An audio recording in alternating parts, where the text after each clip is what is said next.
UAE-ൽ ഈ ദിവസങ്ങളിൽ അനുഭവപ്പെടുന്ന അതിശൈത്യവുമായി ബന്ധപ്പെട്ട സാഹചര്യങ്ങൾ അടുത്ത ഏതാനും ദിവസങ്ങളിലേക്ക് കൂടി തുടരും എന്ന് സൂചിപ്പിക്കുന്ന റിപ്പോർട്ടുകളാണ് കാലാവസ്ഥാ കേന്ദ്രത്തിന്റെ ഭാഗത്ത് നിന്നും വന്നുകൊണ്ടിരിക്കുന്നത്. കാലാവസ്ഥാ വിദഗ്ധർ പറയുന്നത് ഇത് ലാനിന പ്രതിഭാസത്തിന്റെ ഭാഗമായിട്ടാണ് UAE-ൽ അനുഭവപ്പെടുന്ന ഈ ഒരു തണുപ്പെന്നാണ്. ആഗോള കാലാവസ്ഥാ സാഹചര്യങ്ങൾക്ക് അനുസൃതമായിട്ടുള്ള ഒരു മാറ്റമാണ് UAE-ൽ ഈ അതിശൈത്യത്തിന്റെ കാര്യത്തിൽ ഇപ്പോൾ അനുഭവപ്പെടുന്നത്. ലാനിന എന്ന് പറയുമ്പോൾ ഈ പസഫിക് സമുദ്രത്തിലെ ഉപരിതല താപനിലയില്ലേ, അത് സാധാരണയേക്കാൾ കുറയുന്ന ഒരു പ്രതിഭാസമാണ്.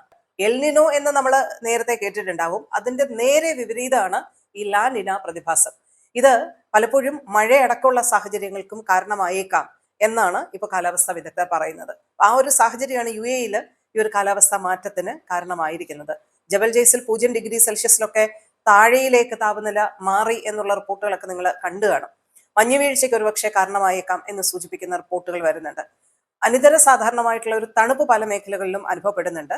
ഈ തണുപ്പിൽ ജാഗ്രത പാലിക്കണമെന്ന് ഹിസ് ഹൈനസ് ഷേഖ് ഹംദാൻ തന്നെ ആവശ്യപ്പെട്ടിരിക്കുന്നത് സാമൂഹിക മാധ്യമങ്ങളിലൊക്കെ നിങ്ങൾ കണ്ടു കാണുകയും ചെയ്യും.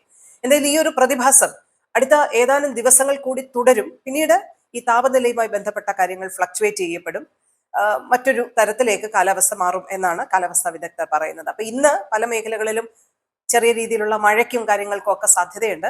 കടുത്ത തണുപ്പാണ്, ആവശ്യത്തിന് ജാഗ്രത എടുക്കണം പുറത്തിറങ്ങുമ്പോൾ എന്നാണ് കാലാവസ്ഥാ വിദഗ്ധരടക്കം സൂചിപ്പിക്കുന്നത്. എന്നാൽ ഏകദേശം യൂറോപ്പിന് സമാനമായിട്ടുള്ള ഈ കാലാവസ്ഥാ സാഹചര്യം നല്ല രീതിയിൽ ആസ്വദിക്കുന്ന നിരവധി പ്രവാസികൾ അടക്കമുള്ളവരെയും നമുക്ക് കാണാം. എന്തായാലും UAE-ലെ കാലാവസ്ഥാ സാഹചര്യത്തിന്റെ പ്രധാനപ്പെട്ട കാരണം ലാനിന എന്നുള്ള പ്രത്യേക കാലാവസ്ഥാ പ്രതിഭാസമാണ് എന്ന തരത്തിലാണ് കാലാവസ്ഥാ വിദഗ്ധർ നൽകുന്ന സൂചന.